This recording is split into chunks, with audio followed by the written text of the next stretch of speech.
சமீப காலமாக இளைஞர்கள் மத்தியில் டிங்க் அப்படிங்கிற ஒரு கல்ச்சர் உருவாகிட்டு இருக்குது. டிங்க் அப்படின்னா டுவல் இன்கம் நோ கிட்ஸ் அப்படிங்கிறது தான். ரத்த நாளங்கள் துடிப்பதோடு இருக்கக்கூடிய அந்த காலகட்டத்தில் வந்து இந்த மாதிரி கிங்கியாக நிறைய ஐடியாஸ் வரும். நம்ம ஏன் வித்தியாசமாக உருட்டக்கூடாது அப்படின்னு சொல்லி தோணும். மனிதன்னு இல்லை, எந்த ஒரு உயிரினத்தோட பர்பஸ் ஆஃப் லிவிங் அப்படின்னு சொன்னிங்கன்னா ரெண்டே விஷயந்தான். ஒன்று சர்வைவல், ரெண்டாவது ரீப்ரொடக்ஷன். அப்போ இந்த சின்ன வயசில் இது மாதிரிலாம் நிறைய பேருக்கு இப்படி தோணுவதற்கு காரணம் என்ன அப்படின்னு சொன்னோம்னா,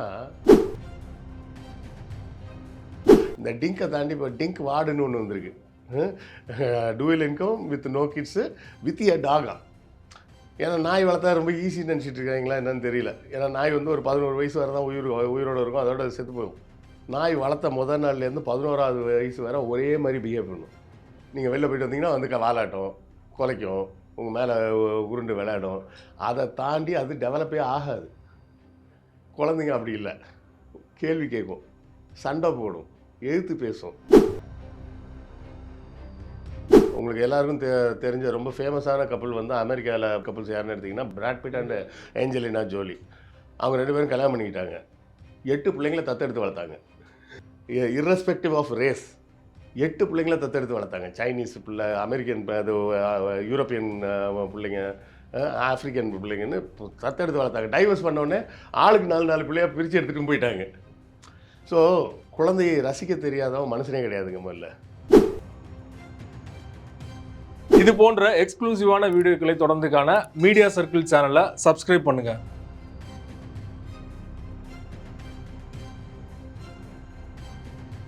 மீடியா சர்க்கிள் நேயர்களுக்கு வணக்கம். இன்றைக்கு நம்மோட நேர்காணலுக்காக எழுத்தாளர், வரலாற்று ஆய்வாளர் கிருஷ்ணவேல் அவர்கள் நம்மோடு இணைந்திருக்கிறார். அவரோடு பேசலாம். சார் வணக்கம். வணக்கம். வணக்கம் சிவா. மக்கள் தொகை உயர்வு அப்படிங்கிறது உலகம் முழுவதுமே ஒரு கன்சர்னாக இருக்குது. சில நாடுகளில் வந்து பார்த்திங்கன்னா மக்கள் தொகை உயர்வுக்கு சில நடவடிக்கைகள் இருக்கிறாங்க. சில நாடுகளில் வந்து மக்கள் தொகை குறைப்பதற்காக அரசியல் சில நடவடிக்கைகள் இருக்கிறாங்க. சமீப காலமாக இளைஞர்கள் மத்தியில் டிங்க் அப்படிங்கிற ஒரு கல்ச்சர் உருவாகிட்டு இருக்குது. டிங்க் அப்படின்னா டுவல் இன்கம் நோ கிட்ஸ் அப்படிங்கிறது தான். இது ரொம்ப நாளாக இருந்தாலுமே வந்து அதற்காக ஒரு புது பெயர் உருவாக்கியிருக்காங்க. 2 பேருமே கணவன் மனைவி சேர்ந்து வாழ்கிறது, லிவிங்கில் வாழ்கிறது, அவங்களுக்கு குழந்தை வேணாம், குழந்தையோட எதிர்காலம், படிப்பு செலவு எதுவுமே தேவையில்ல, நம்ம ஸ்பெண்டிங்காக வந்து நம்ம பயன்படுத்திக்கலாம் அப்படிங்கிற மாதிரியான ஒரு கல்ச்சர் உருவாகிட்டு இருக்குது. உலகம் முழுவதும் அச்சுறுத்தலை ஏற்படுத்துது அப்படிங்கிற மாதிரியான ஒரு பாசிட்டிவாகவும் நெகட்டிவாகவும் ஒரு விமர்சனம் வந்துட்டு இருக்குது. உங்களோட பார்வையில் அதை எப்படி பார்க்குறீங்க? அதை ஏதாவது இளம் வயதில் பார்த்தோம்னா அந்த ரத்த நாளங்கள் துடிப்பதோடு இருக்கக்கூடிய அந்த காலகட்டத்தில் வந்து இந்த மாதிரி கிங்கியாக நிறைய ஐடியாஸ் வரும். நம்ம ஏன் வித்தியாசமாக உருட்டக்கூடாது அப்படின்னு சொல்லி தோணும். மனிதன்னு இல்லை, எந்த ஒரு உயிரினத்தோட பர்பஸ் ஆஃப் லிவிங் அப்படின்னு சொன்னிங்கன்னா ரெண்டே விஷயந்தான். ஒன்று சர்வைவல், ரெண்டாவது ரீப்ரொடக்ஷன். சர்வைவல்னால் உயிரோடு இருக்கிறது முதல்ல, ரெண்டாவது ரீப்ரொடியூஸ் பண்ணுறது. இப்போ ஒரு அரிசி எடுத்துக்கிட்டிங்கன்னா, ஒரு நெல் எடுத்துக்கிட்டிங்கன்னா கூட அந்த நெல்லோட பர்பஸ் முதல்ல என்ன, அது அரிசியாக மாறிடக்கூடாது. அது அரிசியாக மாறிடுச்சுனாலே அது ரீப்ரொடியூஸ் பண்ண முடியாது. புரியுதுங்களா? ஸோ மனிதன் எடுத்துக்காமல் எந்த உயிரினமாக எடுத்திங்கன்னா கூட அந்த எல்லா உயிரினத்தோட பேசிக் பர்பஸ் ஆஃப் லிவிங் அப்படின்னா சர்வைவல் அண்ட் ரீப்ரொடக்ஷன் தான். அப்போ இந்த சின்ன வயசில் இது மாதிரிலாம் நிறைய பேருக்கு இப்படி தோணுவதற்கு காரணம் என்ன அப்படின்னு சொன்னோம்னா, அது வேறு ஒன்றும் இல்லை, ஒரு இன்செக்யூர் ஃபீலிங். ஒரு இன்செக்யூராக ஃபீல் பண்ணுறது. நம்மளால் ஒழுங்காக பிள்ளைய வளர்க்க முடியுமா, நம்மளே ஒழுங்காக வளரல, இல்லை நம்ம வேறு ஒரு பிள்ளைய பெற்று அதை ஒழுங்காக வளர்க்க முடியலன்னா என்ன பண்ணுறது அப்படின்னு ஒரு பயம். இல்லைனா என் லைஃப் ஸ்டைல் கெட்டு போகுமே, நான் வந்து சாயங்காலமான ஃப்ரெண்ட்ஸோட ஜாலியாக சுற்றுவேன், அங்கே போவேன், இங்கே போவேன். இப்போ ஒரு குழந்தைன்னு ஆகி போச்சுன்னா அதெல்லாம் ரெஸ்ட்ரிக்ட் ஆகும். நான் டூர் போவேன், டூருக்கெல்லாம் குழந்தைய தூக்கிட்டு போகிறது கஷ்டமாக இருக்கும். அந்த என்னுடைய ஷெடியூலை வந்து அந்த குழந்தைக்கு ஏற்ற மாதிரி நான் மாற்ற வேண்டியிருக்கேன் அப்படின்ற மாதிரி பல சிந்தனைகளில் தான் வர்றது. அதுலேயும் பாருங்கள் ரொம்ப தெளிவு, டூவல் இன்கம்.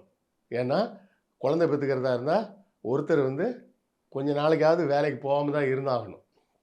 அதுக்கப்புறம் தான் வந்து அந்த குழந்தை கொஞ்சம் வளர்ந்ததுக்கப்புறம் மறுபடியும் 2 பேரும் வேலைக்கு போகலான்ற இதுக்கு வர முடியும். ஸோ அப்போ அந்த டூவல் இன்கம் போச்சுன்னா நம்மளுடைய லைஃப் ஸ்டைல் மாறுமோ. நம்ம இப்படி ஒரு கார் வச்சுருக்கோம், இந்த மாதிரி செலவு எல்லாம் பண்ணிகிட்ருக்கோம், நம்ம சம்பாதிக்கிறது நம்ம செலவுக்கே பற்ற மாட்டேங்குது. அப்படின்ற ஒரு சிந்தனை இருக்குல்ல, அதுலேருந்து வர்றது தான். இதில் இன்னொரு குரூப் வேறு இருக்குது. யோசிக்கிறவங்க எல்லாருமே வந்து சுயநலமா செல்ஃபிஷ்னஸா தான் யோசிக்கிறாங்க. உண்மை அதுதான். செல்ஃபிஷ்னஸ்ன்னு சொல்றத விட இன்செக்யூரா இருக்காங்கன்னு சொல்லலாம். செல்ஃபிஷ்னா நான் எனக்கு மட்டும் தான் செலவு பண்ணிப்பேன் அப்படின்னு சொல்றது தான் செல்ஃபிஷ்.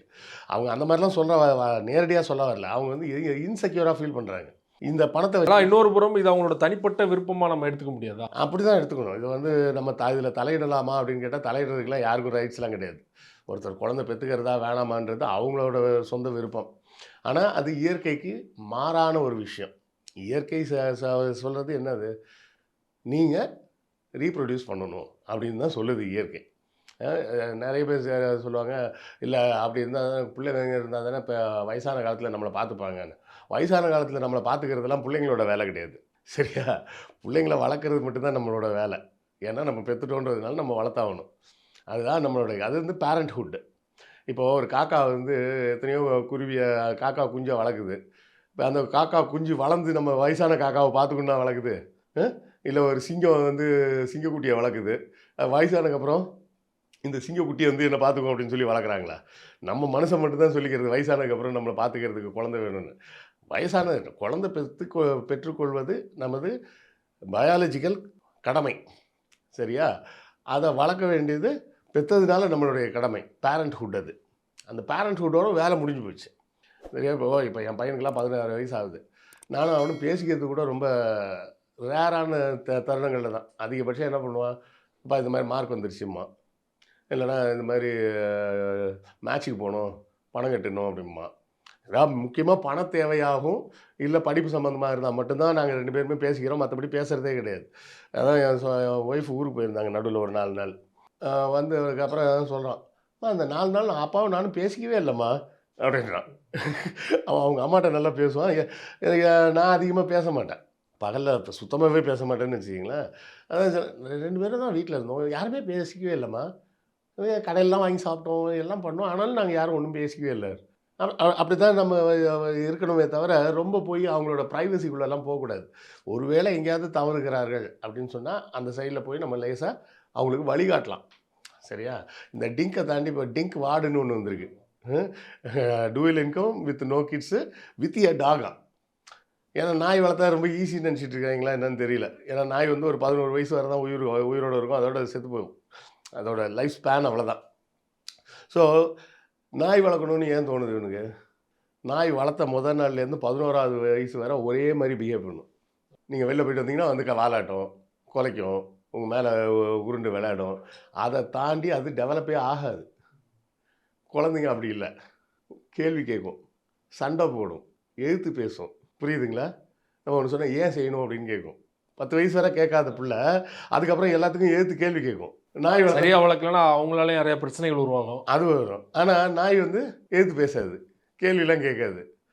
அப்போ என்ன அர்த்தம்? இவங்களுக்கு பயமாக இருக்குது. அவங்களுக்கு தேவை எமோஷனலாக ஒரு பாண்டிங் தேவை. ஆனால் அதனால எதுவும் பிரச்சனை வரக்கூடாது நமக்கு. ஆமாம். இவங்க பயமாக ஃபீல் பண்ணுறாங்க, இன்செக்யூராகவே இருக்கிறாங்க. வாழ்க்கையில் அப்படி எல்லாத்துக்குமே இன்செக்யூராக இருந்தோம்னா நம்ம சைக்கிள் ஓட்ட கூட கற்றுக்க மாட்டோம். சைக்கிள் ஓட்டினா கீழே விழுவோன்னு தெரியும், வண்டியில் போனால் ஆக்சிடென்ட் ஆகிறதுக்கு வாய்ப்பு இருக்குதுன்னு தெரியும். இருந்தாலும் அதெல்லாம் தாண்டி தானே நம்ம போயிட்டுருக்கோம். அப்படி பார்க்க போனால் ரோட்டில் நடக்கவே முடியாது. ரோட்டில் நம்ம ஒழுங்காக நடந்து போவோம். எவனா ஒருத்தங்க வண்டியை கொண்டாந்து மேலே இடிச்சான்னா, ஸோ ரிஸ்க் எடுக்க மாட்டேன்னு சொல்கிற குரூப் தான் இந்த மாதிரி விஷயங்கள். இது இன்னொரு விஷயம் என்னென்னா கேட்டால் என்ன சொல்கிறாங்கன்னா, நாங்கள் we are breaking the stereotype அப்படிம்பாங்க. பிரேக்கிங் த ஸ்டீரியோ டைப்னு வாய் வழியாக தானே சாப்பிட முடியும். வேலை செஞ்சு தானே சம்பாதிக்க முடியும். பிரேக்கிங் த ஸ்டீரியோ டைப் அப்படின்னு சொல்லிட்டு போய் நான் கஞ்சா கடத்துறேன்னு போக முடியுமா? முடியாதுல்ல.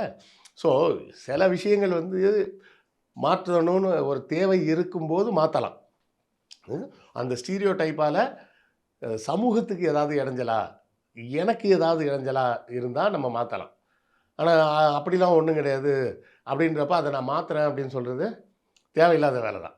சமூகத்துக்குலாம் எந்த இடைஞ்சலும் இல்லை. இது அவங்களோட பர்சனலாக அவங்களோட பர்சனல் தான். ஆனால் இன்னொரு விஷயம் என்ன புரிஞ்சுக்கணும்னா, man is a social animal அப்படிம்பாங்க. அதாவது மனிதன் என்பவன் ஒரு சமூக மிருகம். அவன் ஒரு கூட்டமாக தான் வாழ முடியும். அவனால் தனியாக வாழ முடியாது. தனியாக எனக்கு எப்போவுமே தனியாக இருக்கிறது தாங்க பிடிக்கும் அவனுக்கு. அப்படியே இருந்தால் கூட ஒரு 2 நாளைக்கு மேலே தனியாக இருக்க முடியாது. யார்ட்டையாவது பேசணும்னு தோணும். நம்மளால் தனியாகவே வாழ்ந்துட முடியாது. மனுஷன் வந்து மனிதனோட இயல்பே ஒரு சோஷியல் அனிமலாக வாழ்கிறது தான் அவனோட இயல்பு. அப்படி இருக்கும்போது அந்த சொசைட்டிக்கு என்ன நீங்கள் கான்ட்ரிபியூட் பண்ண போகிறீங்க? அப்படின்னு ஒரு கொஸ்டின் இருக்குது. இப்போது இந்தியா போன்ற நாடுகளில் வந்து நாம் இப்போ வந்து சைனாவோட வந்து 2வது இடத்துக்கு தள்ளிட்டு நம்ம முதல் இடத்துக்கு வந்துட்டோம்னு இப்போ சொல்லிகிட்டு இருக்கிறாங்க. உண்மை என்னன்னு பார்த்தீங்கன்னா, இந்தியா வந்து எப்போவோ சைனாவை தாண்டி போயிடுச்சு. நம்பரில் வேணால் அவன் 130 இருந்தான். நம்ம 100, 110, 120ன்னு அப்படியே கொஞ்சம் கொஞ்சமாக போய் இப்போ கிராஸ் ஆகிருக்கோம். ஆனால் அந்த நம்பர் வந்து கிராஸ் ஆகிறதுக்கு முன்னாடியே நம்ம தான் சைனாவை விட ஜாஸ்தி. ஏன்னா சைனாவை பொறுத்தவரை பார்த்திங்கன்னா, ஒரு சதுர கிலோமீட்டரில் 151 பேர் வாழ்கிறாங்க. இந்தியாவில் ஒரு சதுர கிலோமீட்டரில் 488 பேர் வாழ்கிறாங்க. பாப்புலேஷன் டென்சிட்டின்னு சொல்லுவாங்க இதை. பாப்புலேஷன் கவுண்ட்டை விட பாப்புலேஷன் டென்சிட்டி தான் முக்கியம். சீன அரசாங்கம் வந்து அதற்கான நடவடிக்கைலாம் எடுத்து குறைச்சிட்டாங்க. ஆனால் இந்தியா வந்து அந்த மாதிரியான ஒரு ஸ்ட்ராங்கான ஒரு ஆக்ஷன் எதுவும் எடுக்கல. அந்த ஃபேமிலி பிளானிங் வந்து சரியாக ஒர்க் அவுட் ஆனது தென் மாநிலங்களில், அதிலும் குறிப்பாக தமிழ்நாடு, கேரளாவில் மட்டும்தான். சரியா? நாம் இருவர் நமக்கு ஒருவர் அப்படிங்கிறதா? ஆமாம். முன்னாடி நாம் இருவர் நமக்கு இருவர்னு இருந்தது. அப்புறம் நாம் இருவர் நமக்கு ஒருவர் அப்படின்னு மாற்றிட்டாங்க. இப்போ இந்த டிங்கு குரூப் என்ன சொல்லுது, நாமே இருவர் நமக்கு எதுக்கு வேறு ஒருவர் அப்படின்றாங்க அவங்க. அது வந்து சரியாக வராது. ஏன்னா அது வந்து சரியாக செட் ஆகாது. ஆனால் இதில் மியூச்சுவலாக 2 பார்ட்னருமே ஒரே கருத்தோட இல்லைன்னா அது எப்படி எடுத்துப்பாங்க, எப்படி அடுத்த கருத்துக்கு எடுத்துகிட்டு போவாங்க? இல்லை, ஃபேமிலி சைட்லேருந்தும் இந்த கன்சர்ன் இருக்கும் இல்லையா? இந்த ஃபேமிலியுமே அதை ஒத்துக்க மாட்டாங்க. இல்லை, அப்படி இல்லை. இது வந்து அவங்களோட ப்ரைவேட் ஸ்பேஸ்க்குள்ளே நம்ம போக முடியாதுன்றது தான் விஷயம்.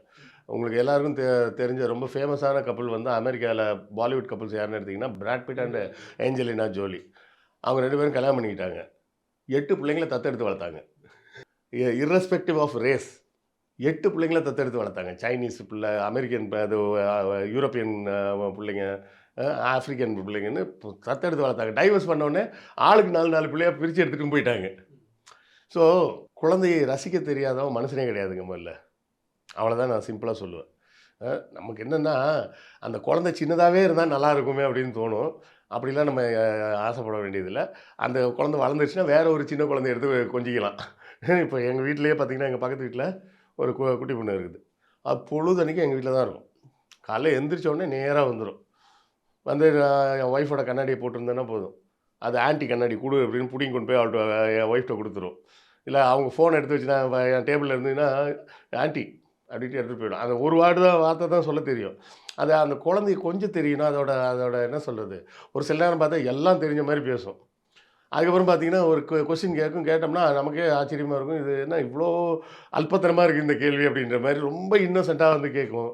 அந்த குழந்தைங்களோட இன்னசென்ஸை ரசிக்க தெரியாதவன் கொஞ்சம் என்ன சொல்கிறது, பாவம் செஞ்சவன் தான் சொல்லணும். அவனை தான் பாவம் செஞ்சவன் சொல்லணும். குழந்தைய ரசிக்க தெரியாத, அதாவது குழந்தைன்னா நம்ம குழந்தைய மட்டும் இல்லை, பொதுவாகவே குழந்தைய ரசிக்க தெரியணும். அதுதான் நான் சொல்ல வர்றது. இப்போ இந்த டிங்க் கல்ச்சரை ஃபாலோ பண்ணுறவங்களாம் வந்து அவங்களுக்கு தான் குழந்தை வேணாம்னு நினைப்பாங்களா, இல்லை மற்றவங்க குழந்தைங்களாம் ரசிப்பாங்களா? அது எனக்கு தெரியல. மேபி ரசிக்கலாம். அப்படி ரசித்தாங்கன்னா குழந்தை பெற்றுருவாங்க. ஒரு குழந்தைய ரசிக்க தெரிஞ்சாலே நமக்கு ஒரு குழந்தை இருந்தால் நல்லா இருக்குமே. இப்போ உங்களுக்கு கார் பிடிச்சிருக்குன்னா என்ன யோசிப்பீங்க? வசதி வாய்ப்பு இருந்தால் காரை வாங்கிடலான்னு தானே யோசிப்பீங்க. அதுதான் குழந்தைகள் விஷயத்துலேயே நம்ம சொல்கிறது. அதை வந்து வள்ளுவர் 2 பாட்டில் சொல்லியிருப்பார். குழல் இனிது யாழ் இனிது என்பர் தம்மக்கள் மழலை சொல் கேளாதவர். குழல் யாழ் தான் ரொம்ப இனிமையான இசை அப்படின்னு நினச்சிட்டு இருப்பான். யார் ஒருத்தன் நினச்சிட்டு இருப்பான்னா, தன்னுடைய குழந்தையின் மழலை சொல்லை கேட்காதவன். இன்னொரு குறளில் என்ன சொல்லியிருப்பார், அமிழ்து இனிது என்பர் சுவை அறியார் தம்மக்கள் சிறுகை அளாவிய கூழ். அது கூழாக கூட இருக்கட்டும், ஆனால் நம்ம குழந்தை கையை விட்டு கிண்ட அந்த சாப்பாடோட டேஸ்ட் வந்து அமிர்தத்தில் கூட இருக்காது அப்படின்னு வள்ளுவர் சொல்லியிருக்கிறார். ஸோ வாழ்க்கையில் நமக்கு வந்து நான் எப்போவும் அதான், எனக்கு எதாவது டவுட்னா நான் வள்ளுவர்கிட்ட தான் போய் கேட்பேன். வேற யார்ட்டையும் கேட்க, எல்லாத்துக்கும் ஒரு சொல்யூஷன் இருக்குது. அவர் எல்லாத்துக்கும் பதில் சொல்லியிருப்பார். வள்ளுவர் பதில் சொல்லாத ஏரியாவே கிடையாது. அதனால் நமக்கு எப்போ டவுட் வந்தாலும் வள்ளுவர்கிட்ட தான் போய் கேட்கணும். வள்ளுவர் இந்த மாதிரி 2 இடத்துல சொல்லி வச்சுருக்கிறார் குழந்தைகளை பற்றி. அப்போ வந்து குழந்தை வேணுமானா வேணும் தான், கண்டிப்பாக வேணும். அந்த உறவின் சுவையை அறியாதவர்கள், ஏன்னோ இப்போ குழந்தை வந்தால் ப்ரைவசி போயிடும்ங்கிறது, அந்த ப்ரைவசி குழந்தையால் போகிறதே ஒரு அனுபவம் தானுங்க. ப்ரைவசிக்காக கொஞ்சம் உலகத்தெல்லாம் சுற்றணும், ஒரு நாடாக போகாத இடங்கள்லாம் போகணும், குழந்தை வந்துட்டால் போக முடியாது அப்படிங்கிறதுக்காக சிலர் வந்து தள்ளி போடுவாங்க. ஆனால் சில பேர் பார்த்தீங்கன்னா ஃபேமிலியில கேட்க ஆரம்பிச்சுருவாங்க. நீங்க வந்து குழந்தை இல்லாதவங்களுக்கு தான் அந்த அரும தெரியும். நீங்க தள்ளி போட்டு அதுவே பிரச்சனையாயிரும் அப்படின்னு சொல்றவங்களும் இருக்காங்க. இன்னொரு பக்கம் வந்து டிங் கல்ச்சர்னால வந்து குழந்தைய வேணான்னு சொல்றவங்க இருக்காங்க. குடுத்தாலும் வேணான்றாங்க. இல்லை, ஸோ இது எப்படி நீங்கள் போகும்னு நினைக்கிறீங்க? இந்த கோட்டு படம் பார்த்தீங்கல்ல, ஆ. கோட்டு படம். அதில் வந்து இவங்க எல்லாரும் தாய்லாந்து போயிருப்பாங்க. போய் அந்த ஹோட்டல் ரூமை திறந்த உடனே அந்த பையன் என்ன பண்ணுவான்? ஐ அப்படின்ட்டு ஓடி போய் அந்த பெட்டில் குதிப்பான். அந்த படத்தை பார்க்கும்போது I was able to relate it. ஒரு 10 வருஷத்துக்கு முன்னாடி என் பையனுக்கு அப்போ தான் கொஞ்சம் நல்ல நினைவு தெரிய ஆரம்பிக்கிற காலகட்டம்னு வச்சுக்கிங்களேன். இப்போ அவனுக்கு வந்து 16 வயசு. ஒரு 6, 7 வயசு அவனுக்கு இருக்கிறப்போ, முதல் தடவையாக சரி ஒரு ரிசார்ட்டுக்கு போவோமே அப்படின்னு சொல்லிட்டு பொங்கல் டைமில் பீச் ரிசார்ட்டில் ஒரு புக் பண்ணிவிட்டு போயிருந்தோம். அங்கே இந்த கிங் சைஸ் பெட்டை பார்த்தோன்னே இந்த கோட்டு படத்தில் வந்த மாதிரியே அவன் போய் விழுந்தான். ஸோ இந்த மாதிரி விஷயங்கள் எல்லாம் நீங்கள் எங்கே போய் அனுபவிப்பீங்க? மகிழ்ச்சியிலேயே பெரிய மகிழ்ச்சி இன்னொருத்தரை மகிழ வைத்து பார்ப்பது. அதுவும் நம்ம குழந்தையவே மகிழ வச்சு பார்க்குற ஒரு சந்தர்ப்பமே உங்களுக்கு கிடைக்கலன்னா, சம்பாதிச்சு வச்சு காசு வச்சு என்ன பண்ண போகிறீங்க? அதிகபட்சம் என்ன பண்ணுவீங்க? சாப்பிடுவீங்க, தண்ணி அடிப்பீங்க, ஊருக்கு போவீங்க, ஊர் ஊராக சுற்றுவீங்க, வேறு ஹோட்டலில் போய் தங்குவீங்க. சரி அதுவும் ஒரு அனுபவம் தான், இல்லைன்னு சொல்லல. ஆனால் இந்த அனுபவம் குழந்தையோட பண்ணலான்றீங்க அது. இந்த அனுபவம் கிடைக்காதுல்ல உங்களுக்கு திரும்ப. Making of a citizen. பிறந்ததுலேருந்து அந்த குழந்தைய வளர்த்து கொஞ்சம் கொஞ்சமாக மேலே வந்து அது ஒரு ஸ்டேஜுக்கு போயிடுறோன்னா அதுவே நமக்கு ஒரு அச்சீவ்மெண்ட்டு. இப்போ இந்த கல்ச்சர் வந்து வருடம் இன்க்ரீஸ் ஆகிட்டே தான் இருக்குது பர்சன்டேஜ் வைஸ் அப்படின்னு சொல்கிறாங்க இல்லையா? அது வந்து ஆகத்தான் செய்யும். ஒரு சிலர் அதுக்கப்புறம் ஒரு 5, 6 வருஷம் கழித்து வேண்டான்னு சொல்லிட்டு திரும்ப குழந்தை பெற்றுக்கவும் வாய்ப்பு இருக்குது. சரியா? ஸோ இது வந்து ஒன்றும் பெரிய ஆபத்துன்னு பார்க்கணுன்னு அவசியம் இல்லை. பட் ஜப்பான் போன்ற நாடுகளில் இதை வந்து ஆபத்தாகவே பார்க்குறாங்க. ஈவன் அமெரிக்காவிலே பார்க்குறாங்க. அமெரிக்காவில் நீங்கள் 4வது பிள்ளை பெற்றுக்கிட்டீங்கன்னு வச்சுக்கோங்க, கவர்மெண்ட்லேருந்து தனியாக ஃபண்டு கொடுப்பாங்க மாதம் மாதம். ஏன்னா அமெரிக்காவோட பாப்புலேஷன் வந்து 28 கோடியா 26 கோடி தான். ஆனால் அமெரிக்கா சைஸில் பார்த்தீங்கன்னா இந்தியாவை மாதிரி 7 மடங்கு பெருசு. அப்புறம் அப்போ எவ்வளோ ஸ்கேர்ஸ்லி பாப்புலேட்டடாக இருப்பாங்கன்னு யோசிச்சு பாருங்க. இந்தியாவை போல் 6 மடங்கு 7 மடங்கு பெரிய ஒரு நிலப்பரப்பில் இந்தியாவில் இருக்க பாப்புலேஷனில் 7ல் 1 பங்கு தான் இருக்குது. ஸோ அங்கே 4வது பிள்ளை பெற்றுக்கிட்டிங்கன்னா அரசாங்கமே காசு தரேன்னு சொல்லுது. ஜப்பானில் சொல்கிறாங்க, நீங்கள் குழந்தை பெற்றுக்குங்க, நாங்கள் உங்களுக்கு இன்சென்டிவ்ஸ் தரோம் அப்படின்றாங்க. சைனாவில் ஒரு காலத்தில் என்ன சொன்னாங்கன்னா, ஒரு பிள்ளைக்கு மேலே பெற்றுனா பனிஷ்மெண்ட்டுனாங்க. அதனாலேயே சில பேர் நிறைய பேர் என்ன பண்ணாங்கன்னா, 2வது பிள்ளை பெற்றுட்டாங்கன்னா அரசாங்கத்தில் சொல்லாமே வீட்டில் வச்சு வளர்த்துருக்காங்க. அந்த விஷயம்லாம் நடந்திருக்கு. அதாவது அவன் அங்கேயே தான் இருப்பான், ஆனால் அவனுக்கு சைனாவில் சிட்டிசன்ஷிப் கூட இருக்காது. ஆதார் கார்டுன்னெலாம் சொல்கிறோம்ல, இந்த மாதிரி கார்டு கூட இருக்காது அவனுக்கு. ஏன்னா 2வது பிள்ளையாக இருந்ததுனால. அதுக்கப்புறம் அதெல்லாம் ஸ்ட்ரீம்லைன் பண்ணாங்க. ஸோ ஒவ்வொரு காலகட்டத்துக்கு ஒவ்வொரு மாதிரி மாறிக்கிட்டே தான் வரும். அப்போ அந்த காலகட்டத்துக்கு ஏற்ற மாதிரி இப்போது வேர்ல்டு வாருக்கு அப்புறமா பார்த்தீங்கன்னா, ஒருத்தர் 2 கல்யாணம் பண்ணிக்கிறதெல்லாம் நடந்தது. ஏன்னா ஆண்கள் கம்மியாயிட்டாங்க. பட் அது அப்படியே தொடர்ந்துதான்னா அது கிடையாது. ஸோ ஒவ்வொரு காலகட்டத்தில் அவங்கவுங்க வசதிக்கு ஏற்ற மாதிரி ஏதாவது ஒரு புதுசாக உருட்டுவாங்க. அப்புறமா திருப்பி நார்மலுக்கு வந்துடுவாங்க. அப்படி இல்லாமல் இருந்ததுன்னா இன்றைக்கி உலகத்தில் 800 கோடி மக்கள் எப்படி இருப்பாங்க? ஸோ கண்டிப்பாக இது வந்து பெரிய ஒரு த்ரெட்டாலாம் மாறாது. அந்தந்த நாடுகள் அவங்கவுங்க சூழ்நிலையை வச்சு அதை த்ரெட்டாகவும் பார்க்கறதுக்கு வாய்ப்பு இருக்குது. ரொம்ப நன்றி சார். டிங் கல்ச்சர் தொடர்பாக பல்வேறு விஷயங்களை எங்களோட பகிர்ந்து கொண்டீங்க. மிக நன்றி. நன்றி.